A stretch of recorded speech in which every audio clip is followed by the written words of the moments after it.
우리 좌우에 계신 분들과 인사하겠습니다. 잘 오셨습니다. 그리고 또 한번 이렇게 인사해 보겠습니다. 메리 크리스마스. 예, 이 성탄절만이 아니라 주님께서 2000년 전에 오셨기에 우리는 그 은혜를 항상 기억해야 되는 줄 믿습니다. 예, 우리 1월 달 첫 번째 수요 예배 드린 것이 정말 기억이 생생한데 벌써 이 12월의 마지막 우리 올해 수요 예배를 드리게 되었습니다. 우리 처음과 끝이 중요한데 우리 끝을 지키신 우리 모든 분들께 주님의 은혜가 풍성하기를 주님의 이름으로 축복을 드립니다. 자, 우리 지난주 우리가 8장의 말씀을 나누었습니다. 자, 8장에는 두 가지 내용이 담겨져 있었죠. 첫 번째는 성막 안에 등불을 켜는 일에 관해서 하나님께서 지시하는 내용이었죠. 하나님께서 이 성막 안에 등불을 켜는 일을 누구를 통해서 누구에게 말씀하셨습니까? 모세를 통해서 아론에게 말씀하셨어요. 하나님께서 아론에게 직접적으로 야 아론아 성막의 등불을 이렇게 켜라 이렇게 말씀하실 수도 있으시고, 또 등불을 켜는 일이 누구나 할 수 있는 일이니 모세에게 직접 모세야 네가 등불을 켜라 이렇게 말씀하실 수도 있는데, 굳이 모세를 통해서 아론에게 이야기하라고 성막에 등불을 켜라고 하나님께서 말씀하셨다라는 것이죠. 자, 그 이유는 무엇입니까? 예, 하나님께서 모세를 통해서 아론에게 말씀하신 이유는 모세가 이스라엘의 지도자였기 때문이에요. 하나님께서는 모세를 이스라엘의 지도자로 부르신 이후에 모세를 통해서 말씀하셨어요. 그렇기 때문에 성막에 불을 켜는 굉장히 사소한 일일지라도 그것을 모세를 통해서 말씀하셨던 거예요. 자, 그리고 모세에게 직접 불을 켜라고 말씀하지 않으시고 아론에게 불을 켜라고 말씀하신 이유는 성막을 관리하는, 성막 안에 이루어지는 모든 일은 제사장의 사명이었기 때문이에요. 그래서 대제사장인 아론에게 성막에 불을 켜라고 하나님께서 말씀하셨던 것이죠. 자, 이것을 통해서 우리가 무엇을 알 수가 있었습니까? 우리가 하나님의 일을 할 때에 하나님께서 맡겨주신 사명을 따라 그 일을 해야 된다는 것이죠. 하나님께 주신 사명대로 일을 하면 되는 것입니다. 제가 지난주에도 비유를 말씀드렸죠. 예를 들어서 뭐 찬양대가 교회 학교 보고 이렇고 저렇고 얘기하고 교회 학교가 찬양대 보고 이렇고 저렇고 이야기를 한다면 이건 맞지 않는 것이죠.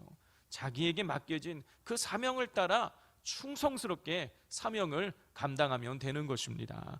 자, 요즘 제가 몇 달 전부터 느끼는 것은 이 수요 저녁 예배 이 찬양이 아주 은혜가 있다라는 거예요.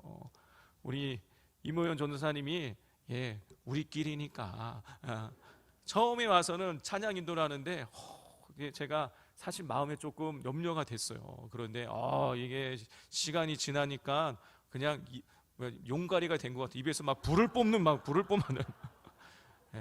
너무너무 찬양 인도를 잘 하시고 또 수요 찬양팀도 부흥되고 너무나 참 은혜스러운 것 같습니다. 우리 수요 찬양팀을 위해서 우리 격려의 박수 한번 하도록 하겠습니다. 자, 우리 또 8장의 두 번째로 나오는 이야기는 레위인의 취임 예식에 관한 것이었죠. 성도 여러분, 레위인은 성막을 섬기는 이 사명을 맡은 제사장을 돕는 역할을 하는 사람들이었어요. 하나님께서는 하나님의 일을 섬기게 될 레위인에게 요구하시는 것은 두 가지였습니다. 하나는 정결하라는 것이고, 그리고 레위인 자체를 흔들어서 바치라는 것이었어요. 하나님께서 하나님을 섬기는 일을 해야 될 레위인들에게 정결을 요구하셨다라는 것은요, 다른 것 요구하지 아니하시고 정결을 요구하셨다라는 것은 하나님의 일은 세상의 지식이나 힘이나 권력으로 할 수 있는 것이 아니라 하나님 앞에 정결함으로 하나님과 앞에서 깨끗한 사람만이 감당할 수 있다라는 것을 보여주는 것이에요. 만약에 여러분 하나님의 일을 세상의 지혜, 세상의 능력, 세상의 돈을 가진 사람들이 감당할 수 있는 일이라면 정결을 요구하지 않으셨겠죠. 능력을 요구하셨을 거예요. 그런데 정결을 요구하셨습니다. 이것은 하나님의 일은 세상의 지혜와 지식으로 감당할 수 없다라는 것을 보여주는 것입니다.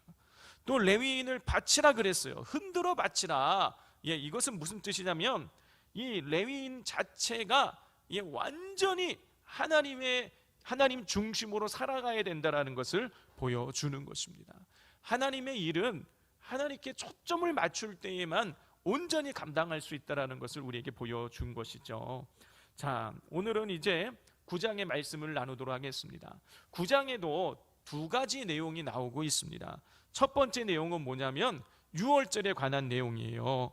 우리 1절부터 3절까지를 한번 교독해 보겠습니다. 애굽 땅에서 나온 다음에 첫째 달에 여호와께서 시내 광야에서 모세에게 말씀하여 이르시되,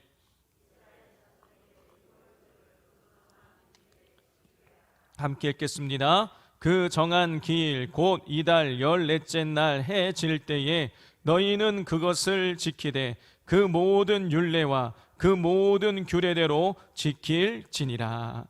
하나님께서는 애굽 땅에서 나온 다음에 첫째 달 14째 날에 유월절을 지키라고 명령하셨어요. 성도 여러분, 유월절이 뭡니까?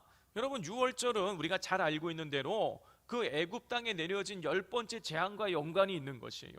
하나님께서 10번째 재앙을 내리실 때에 이스라엘 백성들에게 어린 양을 잡아서 문설주와 좌우 임방에 발라서 그 죽음이 6월에서 넘어가도록 그렇게 요구하셨어요. 실제로 그렇게 발랐더니 장자가 죽는 그 재앙을 받을 때에 죽음이 다 넘어가게 되었습니다. 자, 하나님께서는 이 죽음이 넘어간 유월절, 넘어가다라는 것이 유월이잖아요. 한문으로 하면. 자, 그 유월절, 그날이 1월 14일이었어요. 자, 그 1월 14일을 유월절이라고 하나님께서 명명을 하시고 그 유월절을 영원한 규례로 지키라고 하나님께서 요구하셨습니다.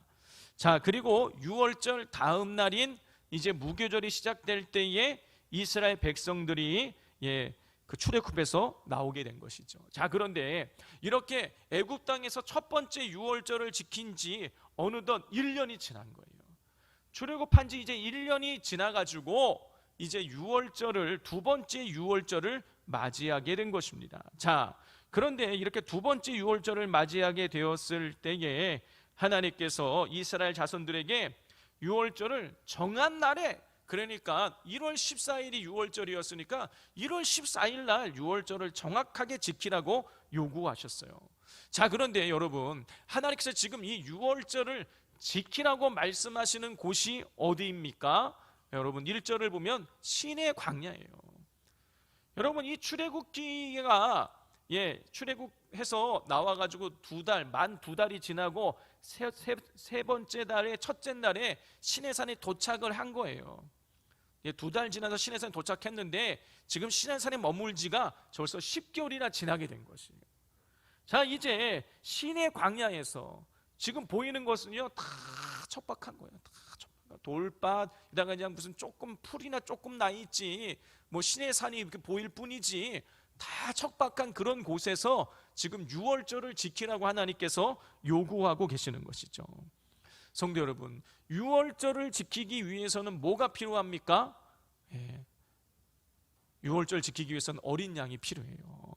우리 출애굽기 12장 3절을 보면 너희는 이스라엘 온 회중에게 말하여 이르라. 이달 열흘에 너희 각자가 어린 양을 취할지니 각 가족대로 그 식구를 위하여 어린 양을 취하되, 그랬어요.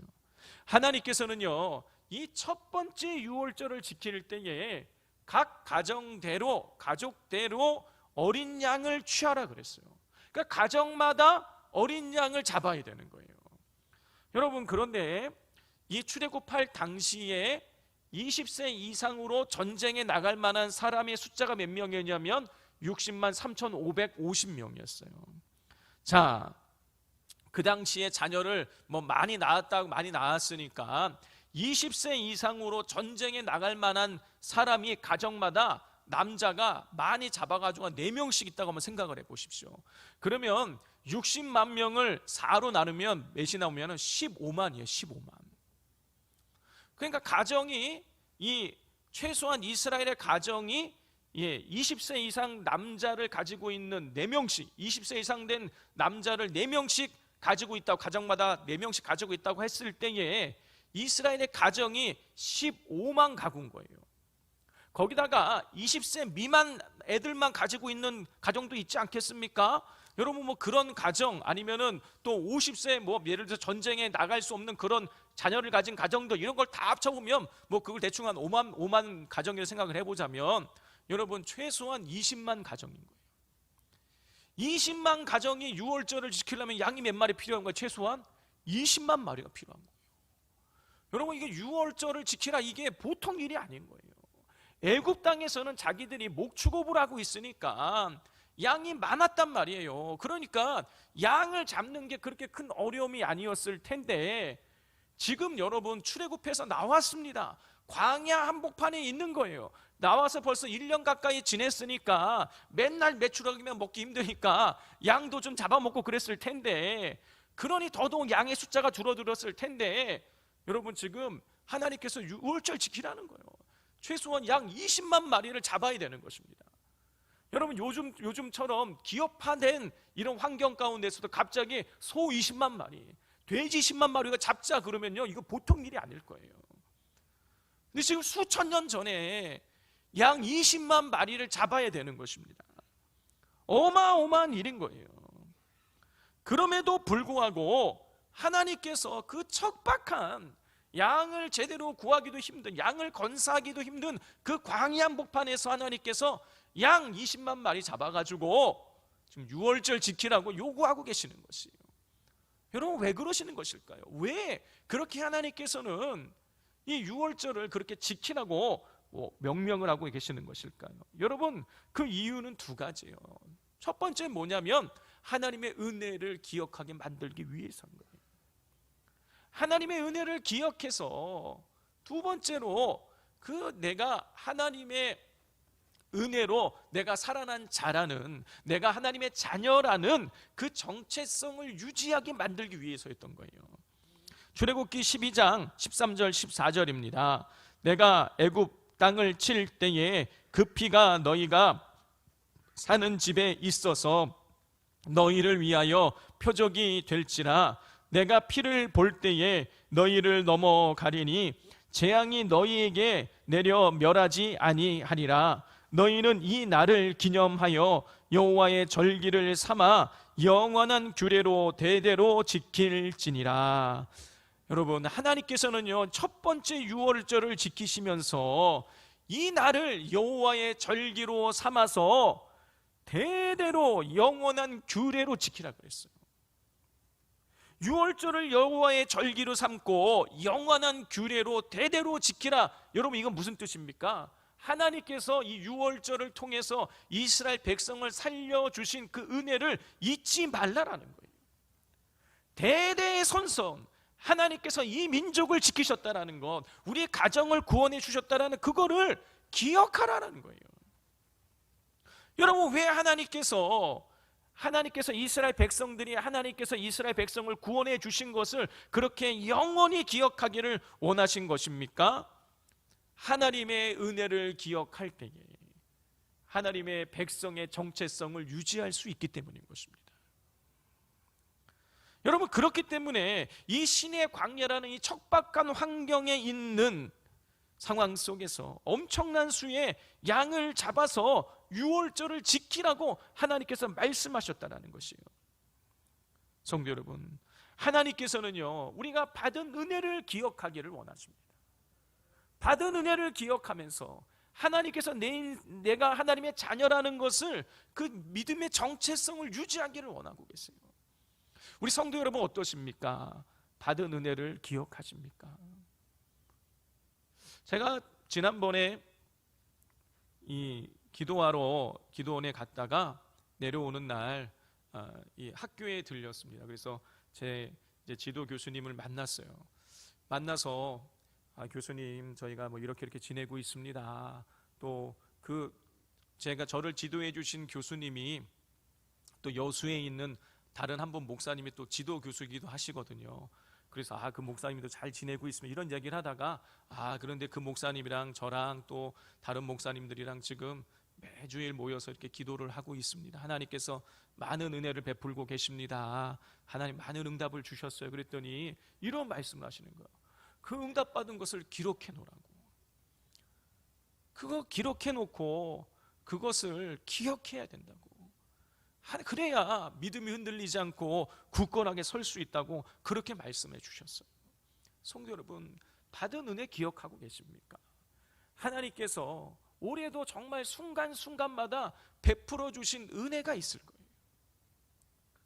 그래서 제가 그런 이야기를 저희 기도 모임에 가서 말씀드렸더니 그동안 저희가 나누었던 기도 그 제목들, 그거를 저희가 다 타이핑 쳐놓고 있었는데 그거를 다 밴드에다가 다 올렸어요. 기억하자고. 하나님께서 우리에게 응답하신 것들, 뭘 응답해 주셨는지 기억하자고 해서 그것만 들춰봐도 하나님이 나 이렇게 응답해 주셨구나, 우리를 이렇게 지켜주셨구나 하는 것을 기억하게 해주셨어요. 성도 여러분, 받은 바 은혜를 기억하십시오. 각자에게 베풀어 주신 하나님의 은혜가 다 있어요. 그걸 기억해야 되는 것입니다. 그리고 또 한 가지, 우리 모든 성도들이 공통적으로 기억해야 될 은혜가 있습니다. 여러분, 그것이 무엇입니까? 십자가의 은혜죠. 이스라엘 백성이 유월절 어린 양의 피로 죽지 않고 살게 된 것처럼 우리의 인류의 죄를 짊어지신 어린 양이신 예수 그리스도의 피로 우리가 살게 된 것입니다. 그리스도께서 십자가에서 흘려주신 그 보혈의 능력으로 우리가 사망에서 생명으로 옮겨지게 된 것이죠. 우리는 예수님의 피로 구원을 받게 된 것입니다. 여러분, 그러므로 우리가 이 십자가의 은혜를 날마다 가슴에 새겨야 되는 것이죠.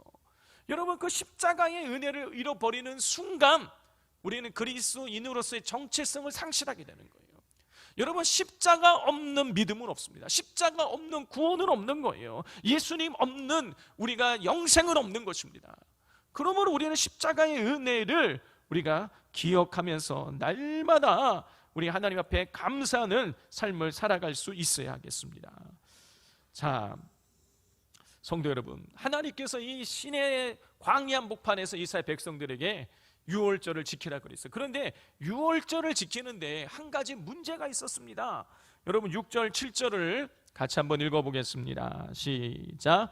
그때에 사람이 시체로 말미암아 부정하게 되어서 유월절을 지킬 수 없는 사람들이 있었는데 그들이 그날에 모세와 아론 앞에 이르러 그에게 이르되 우리가 사람의 시체로 말미암아 부정하게 되었거니와 우리를 금지하여 이스라엘 자손과 함께 정한 기일에 여호와께 헌물을 드리지 못하게 하심은 어찌함이니까. 하나님께서 모든 이스라엘 백성들에게 유월절을 지키라고 명하셨을 때에 그 유월절을 지킬 수 없는 사람들이 있었어요. 어떤 사람들이었냐면 사람의 시체를 가까이 해서 부정하게 된 사람들이었어요. 레위기의 율법을 보면 사람의 시체를 가까이에서 부정하게 된 사람들은 하나님 앞에 제사를 지낼 수가 없었습니다. 그들은 7일 동안 부정했어요. 7일이 지나야지만 하나님 앞에 나아가서 제사를 드릴 수가 있었어요. 그런데 유월절이 지금 바로 코앞으로 다가온 거예요. 이 7일이 넘어가게 된 것이죠. 그래서 이 시체로 해서 부정하게 된 사람들이 모세를 찾아와 가지고 우리도 이스라엘 사람들인데 우리도 하나님 앞에 예물을 드리면서 유월절을 지키고 싶은데 우리는 어떻게 해야 됩니까? 왜 우리는 예물을 드리지 못하게 하는 겁니까? 이렇게 따져 물으니까 모세가 잠깐 기다리라고 하나님 앞에 여쭈어 보겠다고 하는 것입니다. 그러자 하나님께서 말씀해 주시죠. 우리 10절 11절 말씀 같이 읽겠습니다. 이스라엘 자손에게 말하여 이르라. 너희나 너희 후손 중에 시체로 말미암아 부정하게 되든지 먼 여행 중에 있다 할지라도 다 여호와 앞에 마땅히 유월절을 지키되 둘째 달 14째 날 해질 때에 그것을 지켜서 어린 양의 무교병과 쓴 나물을 아울러 먹을 것이요. 하나님께서는 시체로 인해서 1월 14일 날 유월절을 지킬 수 없는 자들에게 그 다음 달, 한 달 뒤인 2월 14일 날 부정이 풀리고 난 이후에 한 달 뒤에 유월절을 지키라고 말씀해 주셨어요. 여러분, 이 장면에서 뭐가 느껴지십니까? 심지어 하나님께서는요, 멀리 여행을 떠난 자가 있다라면 그 사람들도 2월 14일 날, 당장 1월 14일 날 유월절 지키지 못하면 2월 14일에 유월절을 지키라는 거예요. 여러분, 이 장면에서 우리가 뭘 알 수 있는 것입니까? 하나님께서요, 단 한 사람도 예외 없이 하나님의 은혜를 받기를 원하신다라는 것이에요. 성도 여러분, 이스라엘 백성들에게 있어서 두 번째 유월절을 지킬 수 있다는 것 자체가 여러분 은혜였어요. 여러분, 두 번째 유월절을 지킨다는 것은 어떤 의미가 있는 것입니까? 일단 출애굽했다는 뜻이에요. 홍해를 건넜다는 뜻이에요. 먹을 물이 없을 때 하나님께서 물을 주셨다는 뜻이에요. 먹을 것이 없을 때 하나님께서 만나와 메추라기를 보내어 주셨다는 뜻이에요. 하나님의 은혜로 1년을 살아왔다는 뜻인 것입니다. 그러므로 이스라엘 백성들은 유월절을 지킴으로 하나님께서 베풀어 주셨던 은혜를 기억하게 될 뿐만이 아니라 받은 은혜를 기억하면서 더 은혜에 감격하면서 하나님의 은혜를 더 받게 되는 것이죠. 그렇기에 당신의 백성들에게 은혜 베풀기를 원하시는 하나님께서는 이스라엘 백성들 중에 단 한 사람도 예외 없이 모두 다 유월절을 지킴으로 말미암아 은혜 받도록 하기 위해서 2월 14일 날 부정하게 된 사람은 2월 14일 유월절을 지켜서 하나님께서 베풀어 주신 은혜를 기억하고 은혜를 받으라고 명하고 계시는 것이죠. 성도 여러분, 하나님은요, 우리 모든 사람이 다 구원에 이르기를 원하시고 우리 모든 사람이 다 하나님의 은혜를 받기를 원하고 계십니다. 여러분, 우리에게 은혜 베풀기를 원하시는 하나님의 마음이 느껴지십니까? 하나님께서는요, 지금 이곳에서도 이곳에 나오는 한 분 한 분이 다 하나님의 은혜를 받기를 원하고 계세요. 우리가 마음의 문을 열기만 하면 하나님께서 우리에게 은혜를 베풀어 주십니다. 우리 은혜 받을 수 있어요. 여러분, 하나님이 우리에게 우리가 은혜 받지 못하는 것은요, 하나님이 우리에게 은혜 베풀지 않기 때문이 아니에요. 우리가 은혜를 사모하지 않기 때문인 것입니다. 정말 은혜를 사모하는데 하나님이 주시지 않겠습니까?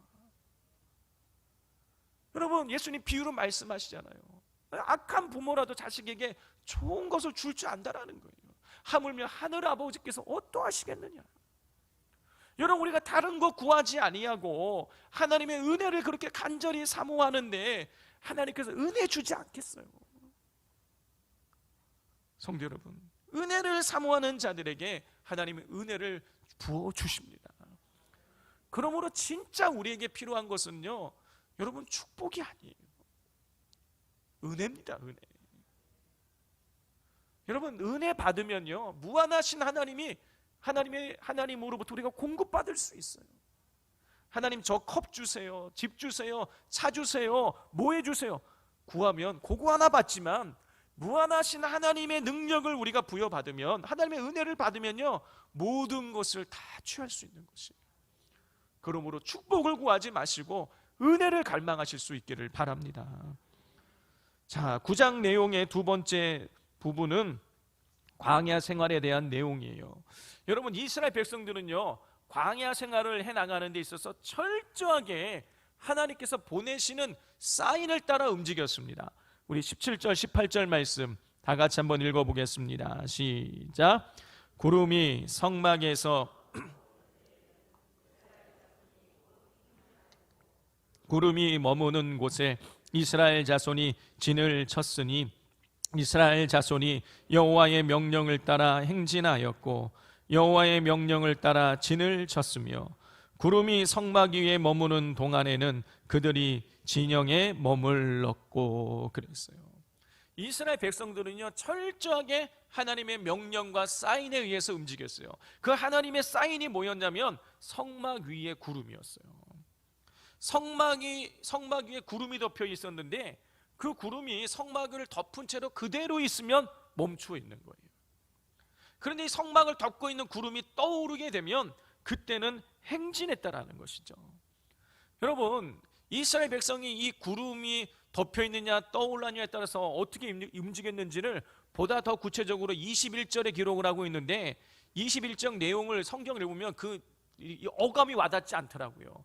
의미가 와닿지 않아요. 그래서 제가 이 부분을 세번역 성경으로 한번 읽어드리겠습니다. 우리 자막을 한번 봐주시기를 바랍니다. 구름이 저녁부터 아침까지만 머물러 있을 때도 있었다. 그럴 때에는 아침이 되어 구름이 거쳐 올라가면 그들은 길을 떠났다. 낮이든지 밤이든지 구름만 거쳐 올라가면 그들은 길을 떠났다. 성도 여러분, 이스라엘 백성들은요, 낮이든지 밤이든지 아니 성막에 구름이 떠오르기만 하면 움직였다라는 거예요. 행진했다라는 거예요. 하나님이 가라라는 사인이니까 그 사인을 따라서 움직였다라는 것입니다. 낮에만 구름 떠올라서 움직인 게 아니에요.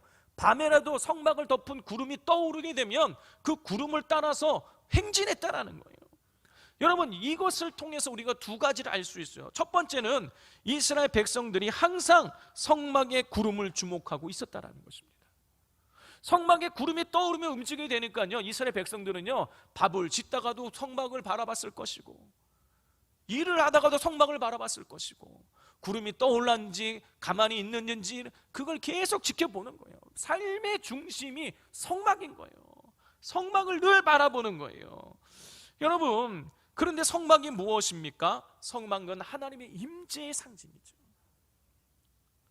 성막은 하나님의 임재의 상징이에요. 항상 그 성막의 구름, 성막을 바라보면서 이스라엘 백성들이 살아갔다는 얘기는 결국 무슨 뜻이냐? 하나님 중심으로 살았다는 뜻이에요. 성도 여러분, 늘 성막을 바라보았어요. 여러분, 사람은요, 바라보는 대로 움직이게 됩니다. 제가 지금 여기 왼쪽을 바라보면서 막 오른쪽으로 막 계속 이렇게 맨날 이렇게 걸어 다닐 수 있겠습니까? 아니죠. 사람은요, 오른쪽 바라보면 오른쪽으로 움직이게 돼 있는 거예요. 여러분, 왼쪽 바라보고 오른쪽으로 움직이는 건 이거는요, 정말 어쩌다가 정말 부득이한 사정에 의해서 그렇게 움직일 뿐이지 대부분 바라보는 대로 움직이는 것입니다. 우리의 시선이 방향을 결정짓는 것이에요. 그렇다면 우리 성도님들께서는 무엇을 바라보고 계십니까? 여러분, 어떤 분들은요, 하나님이 아니라 사람을 바라보는 사람들이 있어요. 이런 분들은 하나님이 나를 어떻게 생각하실까가 아니라 하나님, 사람이 나를 어떻게 평가할까, 여기에 더 집중하게 되는 것이죠. 하나님이 나를 어떻게 평가하실까, 하나님이 나를 어떻게 생각하실까가 아니라 사람이 나를 어떻게 생각할까를 더 집중하게 되면 여러분, 하나님이 기뻐하시는 삶이 아니라 사람을 기뻐하는, 사람을 기쁘게 하는 삶을 살아가게 되는 것이죠. 지난번 우리 수요 예배 때 몇 달 전에 오셔서 그 워싱턴 서머나 교회 그 박은호 목사님께서 말씀을 전해 주셨었습니다.